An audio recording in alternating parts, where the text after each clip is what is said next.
Au début de l'année dernière, comme nos églises se développaient beaucoup, la dirigeante a décidé de redistribuer mes responsabilités et celles d'autres. Au début, je n'y ai pas prêté attention. Mais quand j'ai mieux compris ce qui se passait avec cette redistribution, j'ai vu que les membres dont j'allais désormais être responsable posaient des problèmes.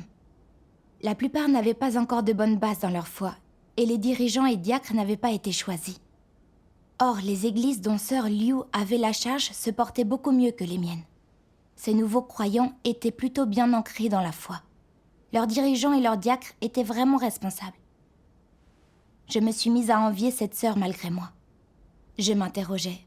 Pourquoi avait-elle les meilleures églises, alors que celles qu'on m'avait confiées avaient tant de problèmes? J'allais devoir leur consacrer tellement d'efforts. Si je ne les rendais pas opérationnelles, que penserait de moi la dirigeante? Dirait-elle que j'étais incompétente et que je n'arrivais à rien? Elle pourrait ne pas avoir une bonne opinion de moi. Cette idée-là ne m'enchantait vraiment pas du tout. Lors des réunions qui ont suivi, il y a eu des tas de problèmes à régler, ce qui a pris beaucoup de temps. Il se trouvait que toutes les églises rencontraient de nombreux problèmes. Je ne dormais pas beaucoup et j'étais vraiment en difficulté. Tu as encore plus résisté. Oui. Il me fallait 2 ou 3 heures pour faire ce que sœur Liu faisait.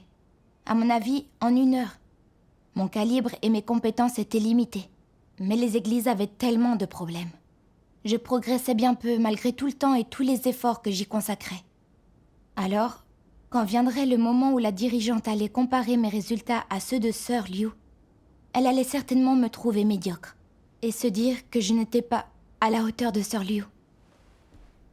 À cette époque, j'ai été dans un assez mauvais état. Devant chaque problème, je me sentais vraiment contrariée et lésée. J'étais fatiguée, physiquement et moralement. Je suis donc venue devant Dieu pour prier en disant « Mon Dieu, je sais que tu as permis cette répartition et que je dois me soumettre à tes arrangements. Mais je demeure réticente. Éclaire-moi, je t'en prie, pour que je comprenne ta volonté et ma corruption. Puis j'ai lu quelques passages des paroles de Dieu. L'un d'eux correspondait parfaitement à mon état. Je vais vous le lire. D'accord.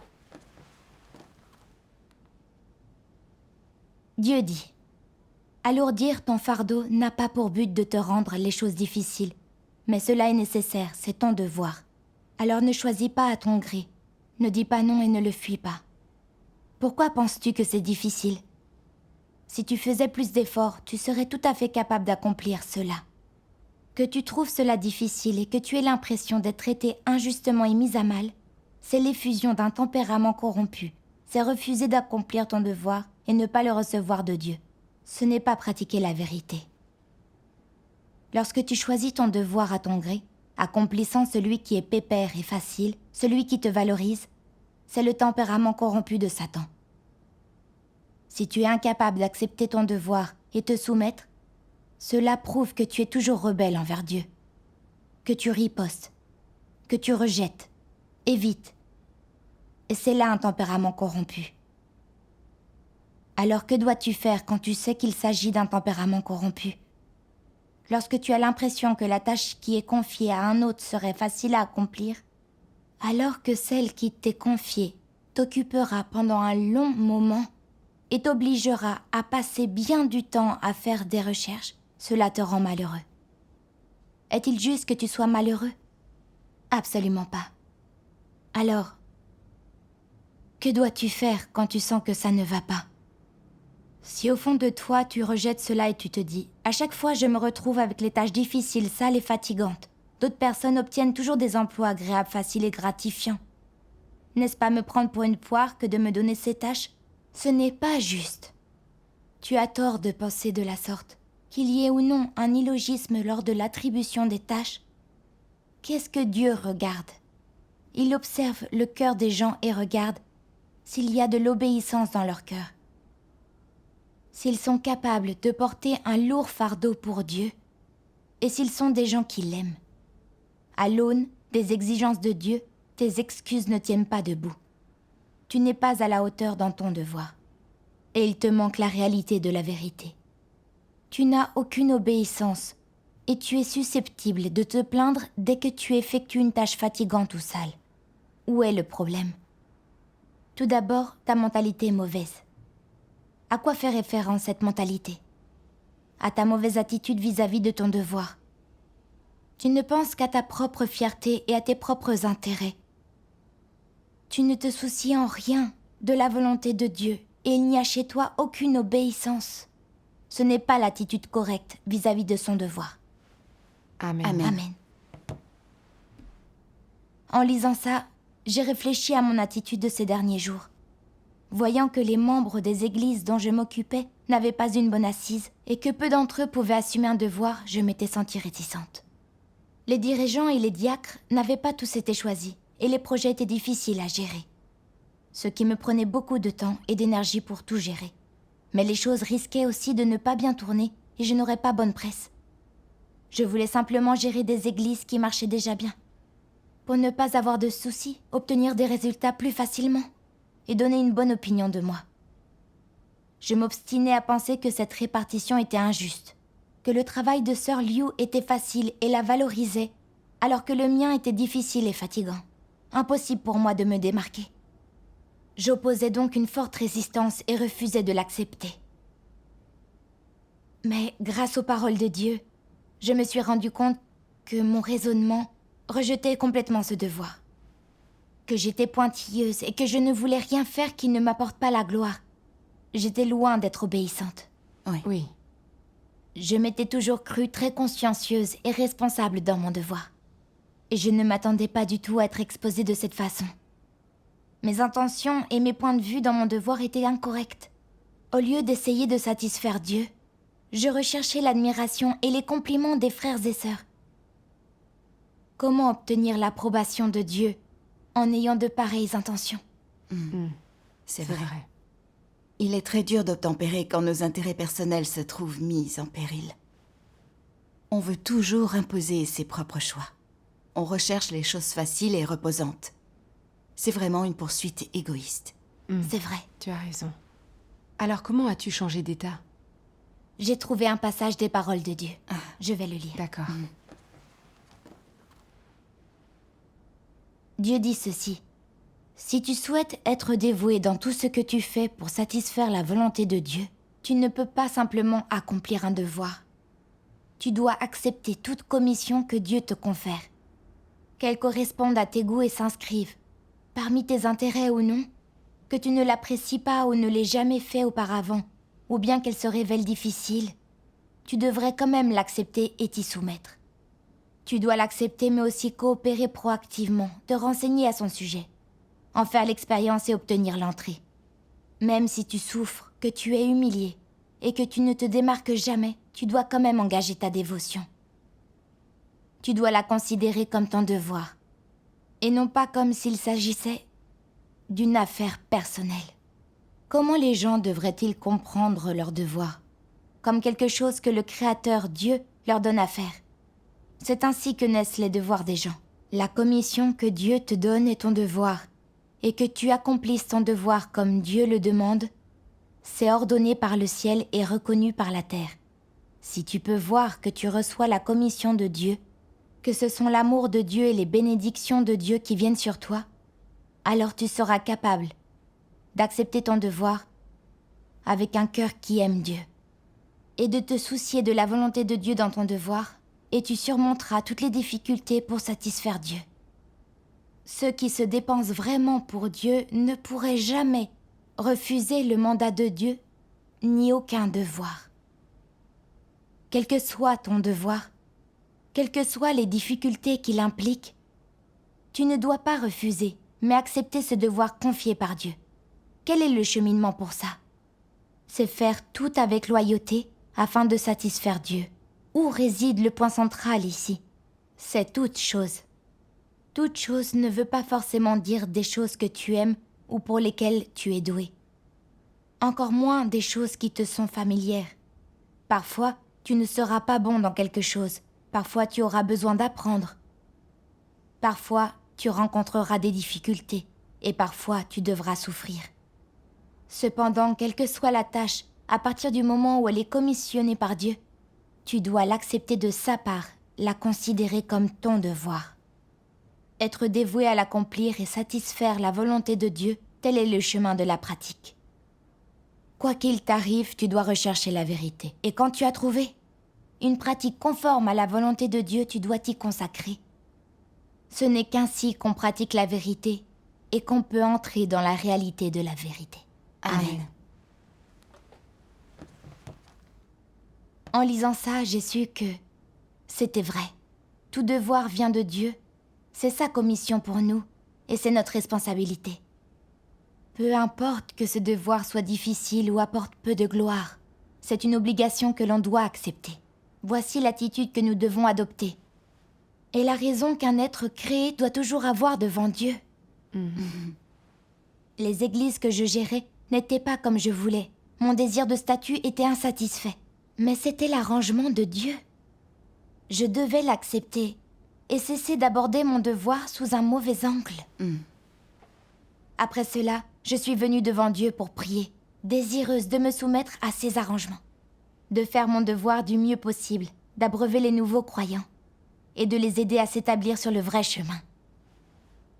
Mon attitude vis-à-vis de mon devoir s'est alors un peu améliorée et j'ai été moins contrariée. Dieu soit loué.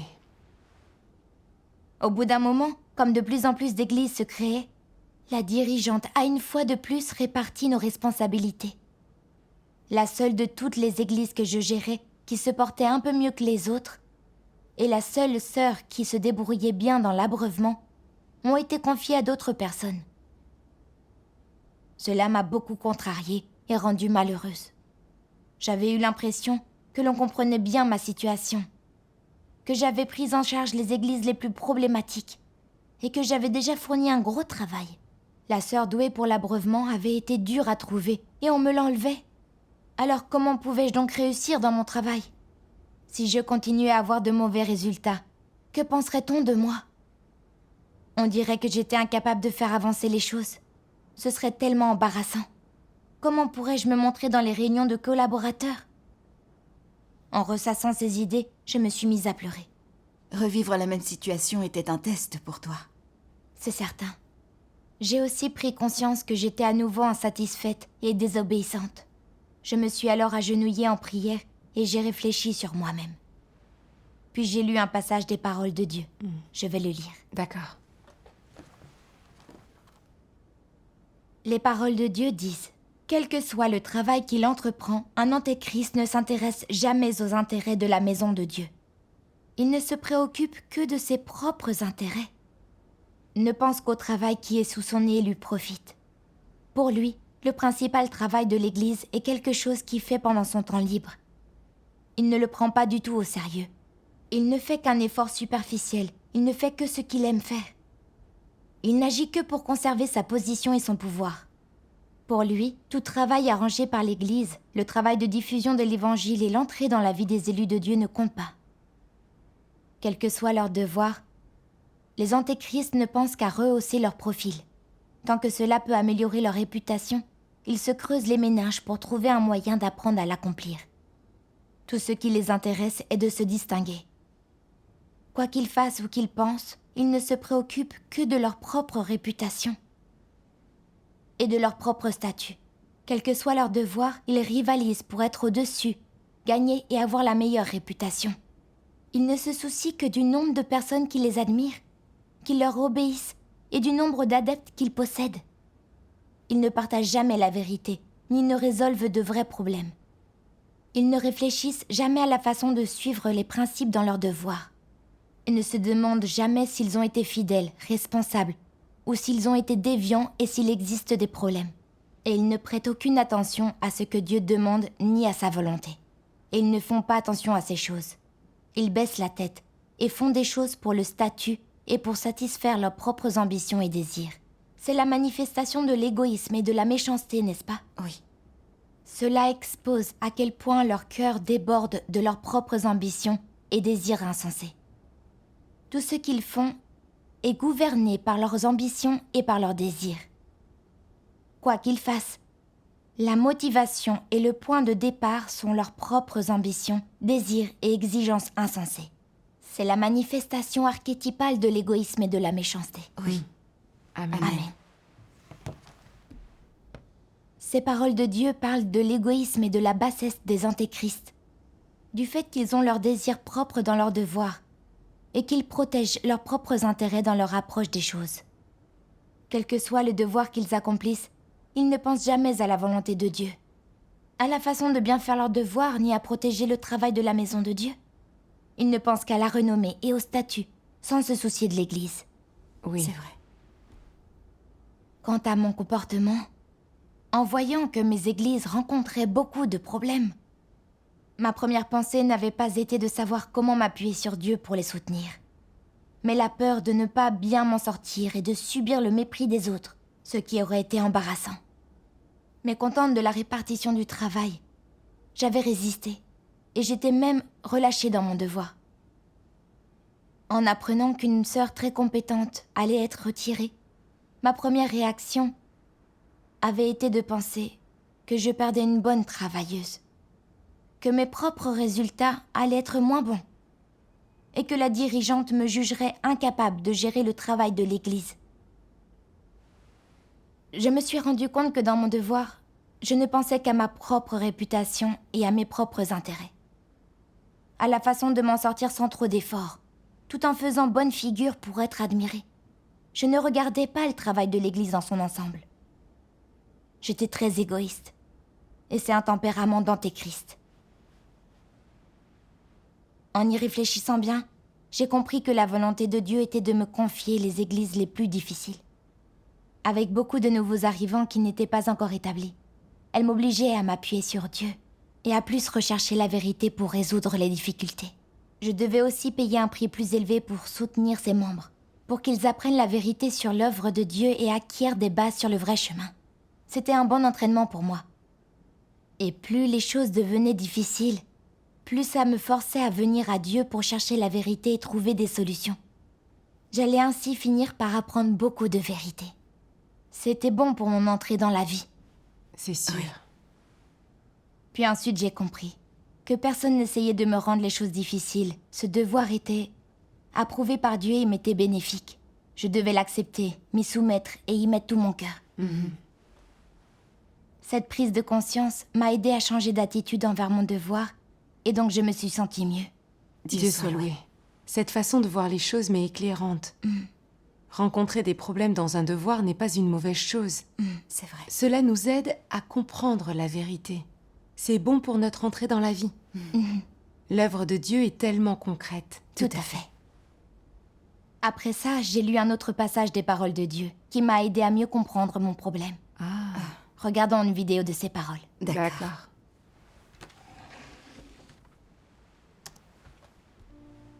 Dieu Tout-Puissant dit : si quelqu'un dit qu'il aime la vérité et qu'il recherche la vérité, mais qu'en substance, le but qu'il poursuit est de se distinguer, de se montrer, de faire en sorte que les gens aient une haute opinion de lui, de réaliser ses propres intérêts et que le but de l'accomplissement de son devoir n'est pas d'obéir à Dieu ni de le satisfaire, mais plutôt d'obtenir un prestige et un statut, alors sa poursuite est illégitime.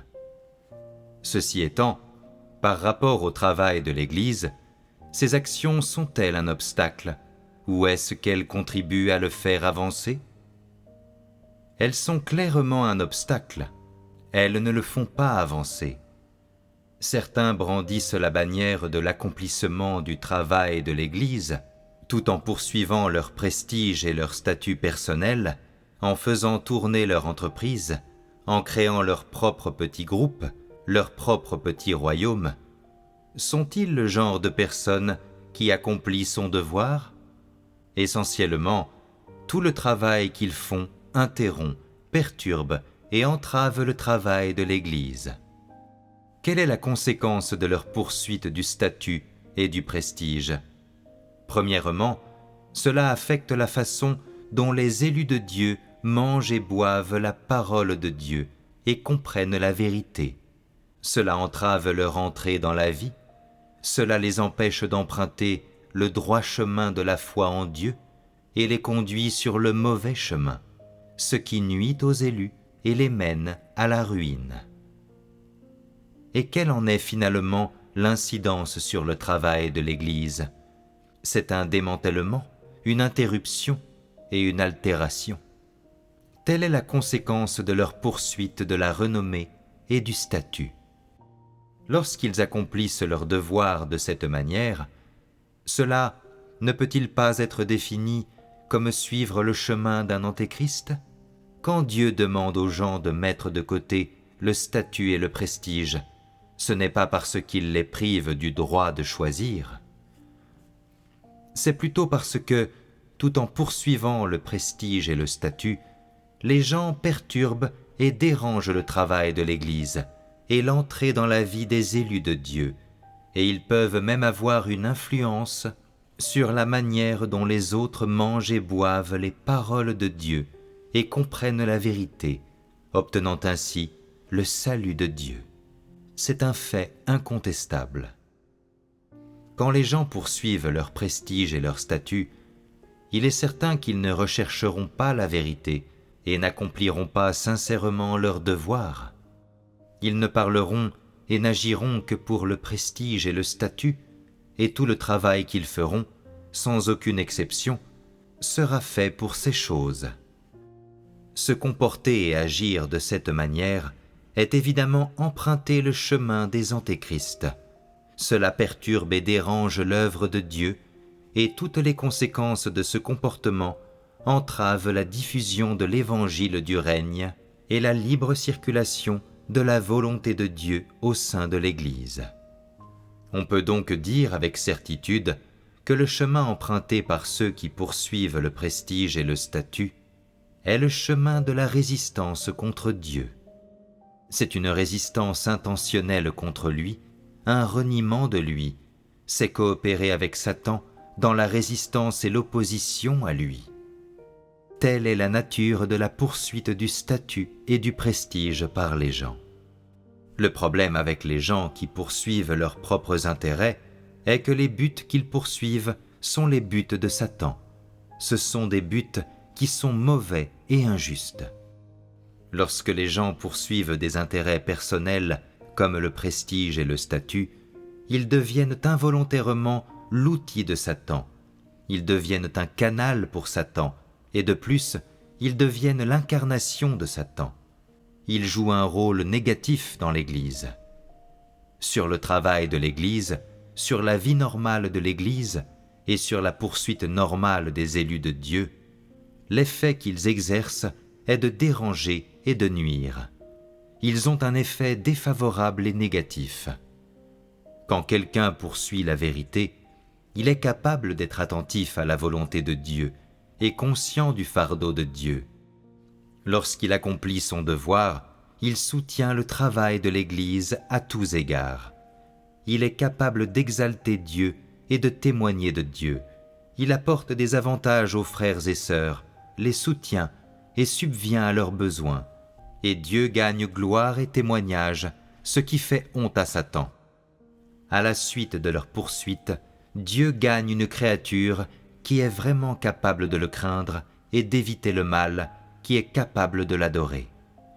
En conséquence de leur poursuite, aussi, la volonté de Dieu est réalisée et l'œuvre de Dieu peut progresser. Aux yeux de Dieu, une telle poursuite est positive, elle est droite. Une telle poursuite est extrêmement bénéfique pour les élus de Dieu. En plus d'être entièrement bénéfique pour le travail de l'Église, elle aide à faire avancer les choses et elle est louée par Dieu. Amen. J'ai mieux compris la façon dont je recherchais mon intérêt personnel. J'ai pris conscience qu'en agissant de la sorte, les gens agissaient pour le compte de Satan, devenant ainsi un outil qui perturbait le travail de l'Église. Avant, j'avais cru que seul faire des choses manifestement mauvaises et entraver clairement le travail et la vie de l'Église était agir comme un suppôt de Satan. Je voyais à présent que si on ne poursuit que des intérêts égoïstes sans tenir compte des intérêts de l'Église, on n'aura qu'un impact négatif sur le travail de l'Église et on sera des perturbateurs. Oui. C'est vrai. J'ai repensé à ce que j'avais manifesté. On aurait pu croire que je n'étais jamais oisive, que je pouvais supporter de travailler dur et jusque tard dans la nuit et que je ne perturbais jamais le travail. Mais je ne faisais pas mon devoir pour les bonnes raisons. Je ne le faisais pas pour satisfaire Dieu, mais dans un effort pour me démarquer et gagner l'admiration des autres. Quand je n'avais pas aimé la répartition du travail, j'avais été mécontente et je n'avais pas voulu le faire. Impossible pour moi de me soumettre et chercher à bien le faire, ou à offrir un soutien immédiat aux frères et sœurs. Sans m'en rendre compte, j'avais entravé notre travail d'abreuvement. Oui. On dirait bien. La vérité, c'est que j'avais plus d'expérience que les autres. Certaines sœurs n'avaient jamais fait ce travail-là et connaissaient mal le travail de l'Église. Leur assigner les meilleures églises et les personnes les plus douées était bon pour notre travail en général.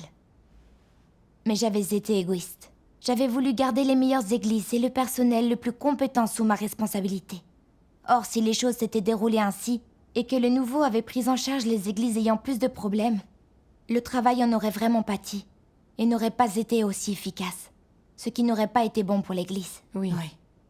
Mes églises avaient clairement plus de problèmes, mais c'était en fait un très bon entraînement pour moi. Il me suffisait d'y consacrer un peu plus d'efforts, et de faire en sorte que certaines choses se fassent, et notre efficacité globale pouvait être améliorée. N'était-ce pas le meilleur arrangement ? Oui, Bien c'est sûr. Puis je me suis aperçue que ce devoir avait mis en lumière mon mode de pensée, égoïste, affreux et déraisonnable.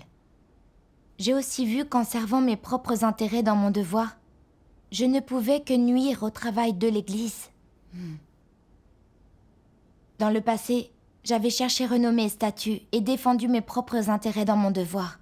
C'était transgressé.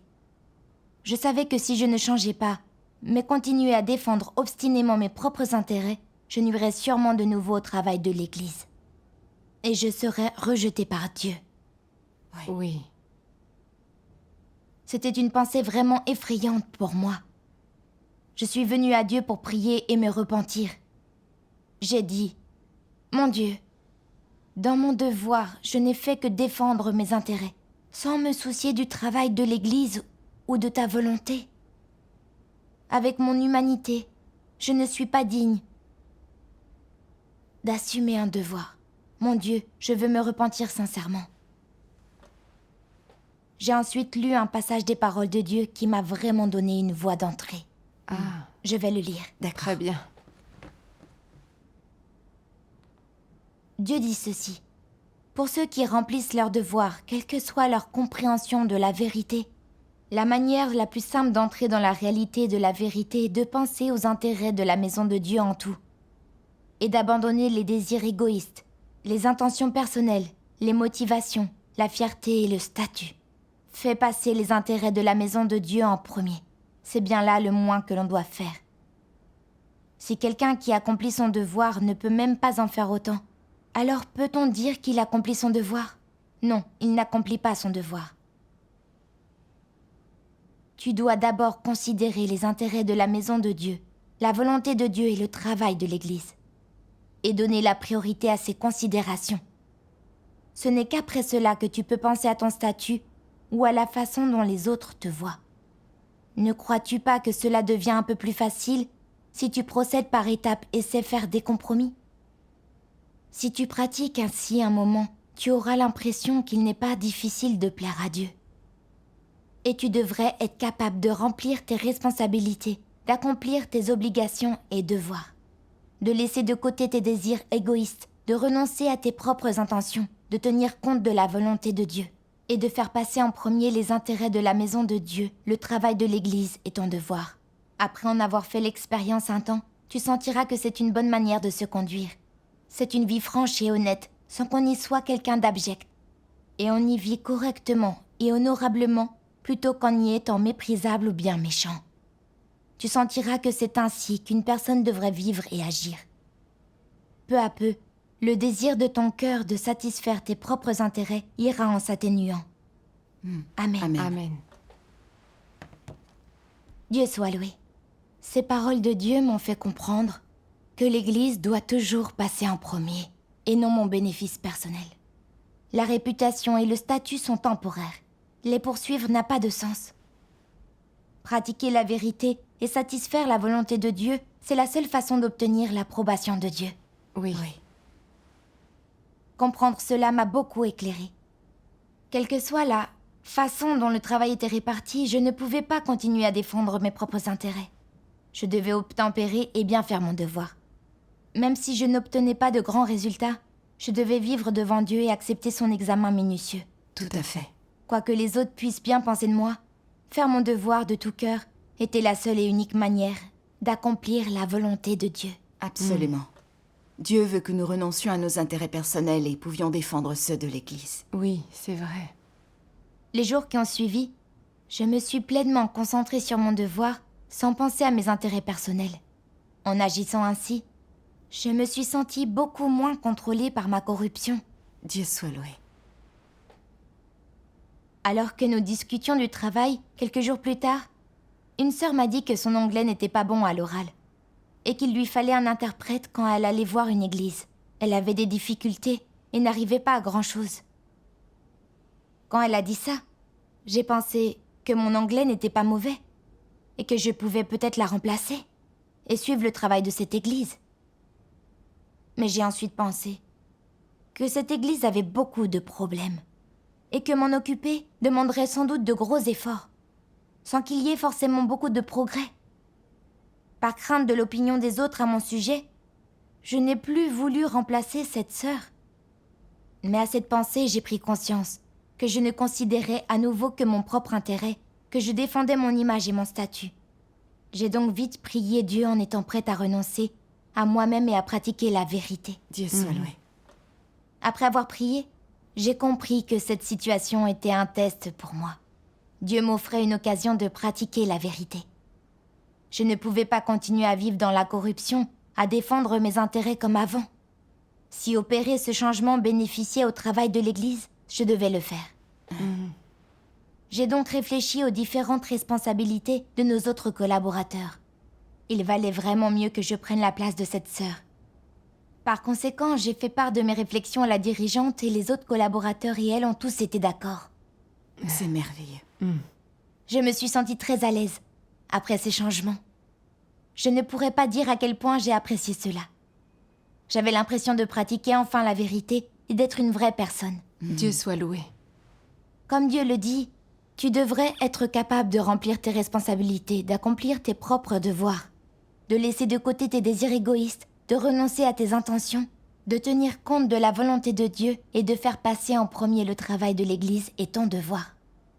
Après avoir vécu cela, tu sentiras que c'est une bonne manière de se conduire. C'est une vie franche et honnête, sans qu'on y soit abject. Et on y vit correctement et honorablement, plutôt qu'en y étant méprisable ou bien méchant. Tu sentiras que c'est ainsi qu'une personne devrait vivre et agir. Peu à peu, le désir de ton cœur de satisfaire tes propres intérêts s'atténuera. Amen. Amen. Dieu soit loué. Après ça, j'ai cessé d'être négative à propos des églises dont j'étais responsable. Et j'ai fait de mon mieux pour m'occuper du travail de chacune d'elles. Quand des membres chargés d'abreuvement se plaignaient quant à leurs difficultés, j'échangeais sur les paroles de Dieu pour corriger leur point de vue. Puis je m'en remettais à Dieu et cherchais la vérité avec eux pour résoudre ces problèmes. Quand des nouveaux arrivants avaient beaucoup de problèmes et qu'il manquait les réunions, je ne leur reprochais plus d'être difficiles. J'avais des conversations avec ces frères et sœurs pour comprendre leurs difficultés et j'échangeais avec eux sur les paroles de Dieu. Quant au manque de dirigeants et de diacres en place, j'ai beaucoup travaillé sur la formation des talents. Avec les frères et sœurs de meilleur calibre, plus aptes à jouer ces rôles, j'ai échangé sur la signification et les principes de l'accomplissement d'un devoir. Et j'ai passé tout le temps nécessaire à travailler à leur côté. Quand il y avait des tâches assez compliquées à mener dans les églises et que je ne voyais personne s'en occuper, je faisais l'effort de m'en charger. Au début, je ne savais pas si j'arriverais à le faire correctement, mais j'étais persuadée que je ne pouvais pas éluder plus longtemps ces questions, ni considérer de façon égoïste mon petit domaine de travail. Je devais considérer la volonté de Dieu et soutenir le travail de l'Église. Dieu soit loué. Après un certain temps, mon travail a clairement progressé. Les dirigeants et les diacres ont tous été choisis dans les églises que je gérais. Dans certaines églises, le nombre de personnes assumant un devoir avait doublé. Et certains nouveaux arrivants étaient devenus autonomes dans leur travail. Dans les églises qui n'avaient pas très bien marché auparavant, tous les aspects du travail s'amélioraient. Je pouvais vraiment y constater l'action de Dieu. Bien sûr. Dieu soit loué. Dieu soit loué. J'ai aussi fait l'expérience que ce que Dieu voulait, c'était notre cœur et notre obéissance. Si on peut considérer sa volonté et ne penser qu'au travail de l'Église, et non à nos intérêts, on gagne la direction et les bénédictions de Dieu. Comprendre cela a renforcé ma foi en Dieu. Dieu soit Dieu loué. soit loué. C'est merveilleux.